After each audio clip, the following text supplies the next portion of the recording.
네, 안녕하세요. 반갑습니다. 허전입니다. 예전에도 캠시스로 영상을 한번 찍은 적이 있었죠.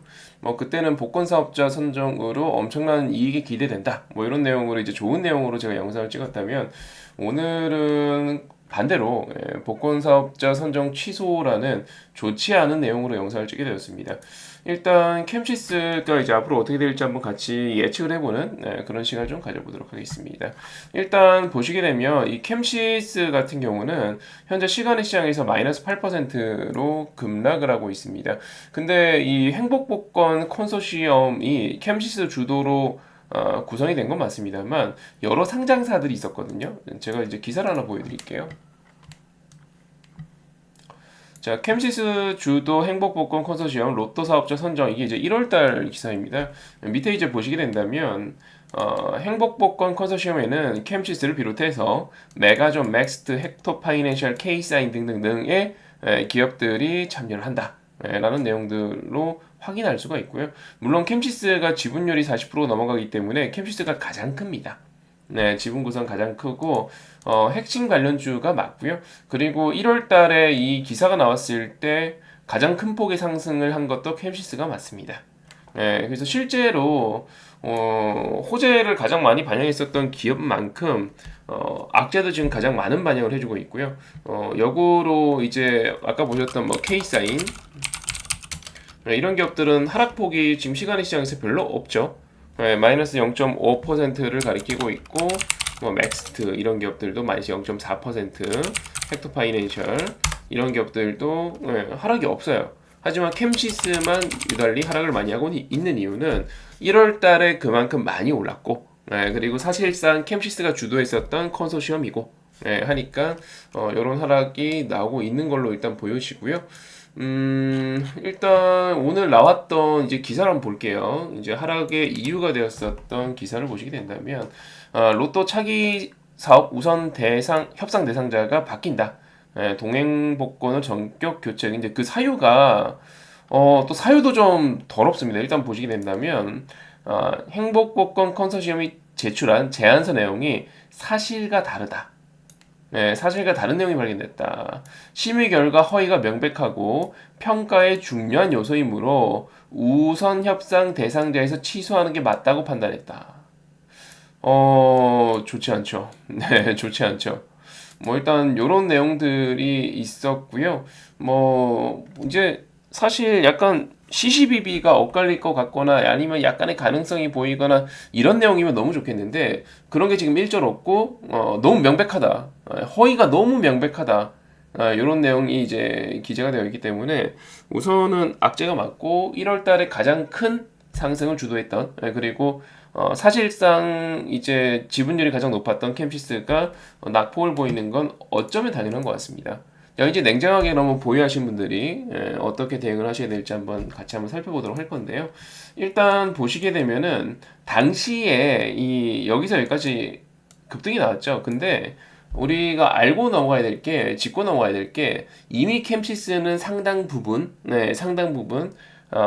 당시의 기대감으로 올랐던 거를 반납한 상태입니다. 여기서 여기까지 올랐단 말이죠. 요만큼 오르고 지금 요만큼 내려왔습니다. 사실상 올라간 부분의 3분의 2 정도는 이미 반납이 되었습니다. 이미 반납이. 어쩌면 아까 보셨던 그 기사는 엄청난 호재를 뒤집어 버리는 사람들의 엄청난 기대감을 엄청난 절망으로 바꿔버리는 사실 엄청난 악재거든요. 이게 그냥 악재가 아니고 사람들이 너무 좋아하고 있었는데 이 찬물을 끼얹어 버리는. 내가 엄청난 대학에 합격했다고 좋아하고 있었는데 며칠 뒤도 한 달쯤 뒤에 갑자기 연락 와서 당신 불합격입니다. 시스템 오류였어요. 라고 통보하는 거랑 다를 게 없죠. 어디 대기업에 이제 입사 원서 내고 합격했다고 너무너무 좋아하고 있었는데 한 달 뒤 연락이 와서 당신 합격 취소입니다. 서류 낸 거 중에서 조작한 게 있네요. 취소. 엄청 절망적이죠. 그냥 악재가 나왔을 때랑 달라요. 엄청난 호재가 이 악재로 순식간에 바뀐 거기 때문에 사실 투자자들 입장에서는 상당히 절망적이라고 보여지고요. 이럴 때는 이제 예측을 어떻게 해봐야 되냐면 우선 이제 보시다시피 다행히 하한가는 아닙니다. 네, 다행히 하한가는 아닙니다. 마이너스 한 8% 정도이기 때문에 뭐 이제 무자비한 그런 개파락 출발 안 할 것 같고, 그래서 현재 이제 우리한테 주어진 어떤 힌트들을 취합해 본다면 첫 번째는 일단 하한가가 아닙니다. 그러니까 우리가 시간이 시장에서 급락이든 급등이든 뭔가가 등장이 된다면 우리는 이 강도를 예측을 해봐야 돼요. 다음날 어떻게 출발할 것 같은가, 이런 매수세가 지금 어느 정도이지, 매도세가 어느 정도이지, 사람들 심리를 한번 유출을 해봐야 된다고요. 예, 근데 현재 일단 우리한테 주어진 거는 하한가가 아니라는 첫 번째 힌트와, 예, 두 번째는 어쨌든 저쨌든 간에 이제 뭐 K사인을 비롯해서 다른 이 컨소시엄에 속해 있는 다른 기업들이 엄청난 실망감으로 지금 같이 동반급락하고 있고 이런 건 아니잖아요. 우리가 경험하기를 특정 테마주에서 어떤 악재가 등장하면 1등주부터 꼴등주까지 전부 다 급락하는 걸 심심찮게 봤습니다. 예, 근데 캠시스만 하락을 하는 거 봤을 때 현재 악재에 대해서 이제 투자자들이 생각보다 그렇게 심각하게는 인지를 안 하고 있는 것 같고, 세 번째는 선반영이 꽤 되었습니다. 예, 당연한 건데 그걸로 올랐으면 그걸로 떨어진 게 당연한 거죠. 그만큼 떨어진 게 당연한 겁니다. 제가 이제 얼마 전에 비슷하게 악재가 뜬 종목군이 있죠. 제가 이제 지어소프트 영상을 몇 번 찍어서 올려드렸었는데요. 지어소프트 영상에서 이렇게 말씀드렸습니다. 회원님들, 자 보세요. 지어소프트가 자회사 오아시스를 상장한다는 기대감으로 여기까지 올랐는데, 이 상장을 위해서 수요 예측을 해봤더니 기대에 못 미쳐서 상장 철회를 했잖아요. 그러면 요만큼 올랐으니 요만큼 간만큼 미는 게 당연한 겁니다 라고 말씀드렸고, 근데 딱 그만큼 밀었습니다. 네, 딱 그만큼. 맞죠? 이렇게 차트가 완성되기 전부터 이렇게 말씀드렸어요. 요만큼 밀릴 겁니다. 네, 제 과거 영상에 다 그렇게 찍어놨었고요. 다시 이제 보시게 되면 캠시스 같은 경우는 여기서 여기까지 이제 기대감을 올렸기 때문에 당연히 요 라인까지 떨어진다고 보는 게 맞겠죠. 네, 올라갔던 걸 원위치 시킨다라고 보는 게 맞을 것 같고요. 다만 이 캠시스는 약간의 문제가 하나 더 있는 게, 이 당시에 이때 캠시스가 엄청난 돈을 벌어들일 거라는 추측성 기사가 엄청 많았습니다. 캠시스가 가지고 있는 연간 이익 규모 대비 엄청난 이익을 볼 거라는 추측성 기사가 난무했었고요. 그러다 보니까 이후에 기대감에 들어온 개인 투자자들이 생각보다 많습니다. 특히 1월 말경부터 해서 이제 개인 투자자들의 이제 공격적 매수가 상당 부분 이어진 게 있었고요. 아마 그 사람들이 전부 다 이제 매물대가 되겠죠. 관련해서 그 사람들의 실망 매물이 되기 때문에 아마 원래 그 계산상에서는 단순히 산수를 해보면은 몇 가지 떨어지겠거니라고 유출해봐야 될 거고, 실제로 오늘 이제 시간에 시세도 그 정도에서 지금 멈춘 거거든요. 1900 초반 가니까 하락을 멈췄잖아. 하한가까지 안 갔단 말이에요. 그게 여기잖아요, 지금. 네, 그게 여기. 그러니까 여기 가서 지금 멈추긴 했는데, 근데 마음에 걸리는 건 뭐 선반영도 된 거 좋고, 이제 이미 이제 하락이 어느 정도 진행되었었던 부분이기 때문에 그 하한가 안 간 것도 좋고 다 좋아요, 다 좋은데, 근데 여기서 물린 사람들이 아씨, 진짜 X 됐다, 팔아야겠다 라는 생각으로 손절에 나서기 시작한다면 요거를 살짝쿵 하회는 할 수 있을 것 같아요.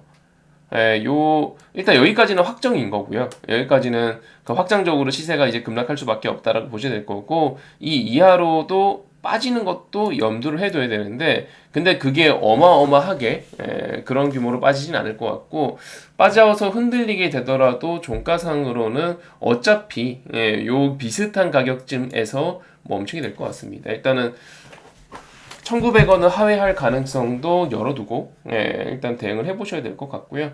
제 생각에는 어차피 이게 빠지게 되면 마이너스 8%로 출발하고 나서, 지금 시간에가 마이너스 8%니까 8% 근접한 가격도 뭐 마이너스 8, 마이너스 9, 마이너스 10%뭐 이 정도에서 출발하겠죠. 하고 나서 방금 말씀드린 것처럼 대규모 손절 공세가 들어오게 된다면 그 아래로 한 번 더 휘청거릴 수는 있겠죠. 한 번 더 휘청거릴 수 있을 거고, 제가 볼 때는 이미 이제 하락을 두들겨 맞으시는 상황이기 때문에 여기서는 대응의 액션을 할 수 있는 게 딱히 없어요. 뭐 아침 시초가에 짜증나고 손절하시거나, 아니면은 딱 특별히 이제 대응하실 수 있는 게 없고, 추매를 하는 것도 문제가 되는 게 뭐냐면, 이제 사람들이 많이 오해하는 것 중에 추매가 추매에 대한 어떤 매수 살자리는 이제 저희 같은 사람들은 올라가기 직전에 추매하는 게 제일 중요해요. 내가 추매하고 나서도 안 올라가면 정말 답답하니까요. 하지만 추매를 하려고 하시는 분들 대다수가 가격이 급하게 떨어지면은 가격적 하락 때문에 이제 내 단가를 낮춰야겠다. 그러니까 올라갈 타이밍에 대한 생각을 하지 않고 이 단가를 낮추는데 급급해하고 추매를 하시는 경우들이 상당히 많아요. 근데 절대 그렇게 하시면 안 되고요. 왜냐면 비중만 커지고 늪으로 빠지는 겁니다. 얘가 안 올라가 버리면 비중만 커지고 시간만 보내는 거예요. 무슨 말 이해되시죠? 내가 사고 나서 올라갈 것인가가 중요한 거지 내가 사서 단가를 낮출 것인가 이게 중요한 게 아닙니다. 네, 일단 그래서 저는 일단 추매는 보류 의견이고 그리고 손절도 시초가에 하는 거는 약간 시기상조일 것 같아요. 그래서 제 생각에는 얘가 여기서 일단은 내일 시가 형성하고 그 다음에 보는 게 맞을 것 같고 개인적으로는 조금 꿀렁꿀렁 거리다가 결과적으로는 요 하락 부분의 절반 정도는 메워줄 것 같아요. 2,000원 근접하는 반등이 나오게 될 것 같은데 그게 이제 며칠은 걸릴 거지만 그때 손절하시는 게 맞지 않을까라는 생각이 듭니다. 참고해 주시고 나는 이제 추매를 해서 어떻게 좀 엑시트를 하고 싶다 하시는 분들은 영상 하단에 제가 링크를 걸어 둘 건데 이 톡방 클릭해서 놀러 한번 와주시고요. 제가 운영하고 있는 카톡방인데 장중에는 제가 아무래도 주도적으로 이제 그 여러분들께 정보를 제공하다 보니까 장중에는 제가 답변을 잘 드리기 어렵습니다만 장 끝나고 나서 질문해 주시면은 캠시스에 대해서도 제가 친절하게 안내해 드릴 거니까요. 클릭해서 놀러와 주시고 혼자 너무 어려워하지 마시고요. 네, 놀러와 주시면 제가 하나하나 설명드리도록 하겠습니다. 이번 영상 여기까지 하도록 하겠습니다. 대응 잘 해주시고요. 좋은 결과 있으시면 좋을 것 같습니다. 허진이었습니다.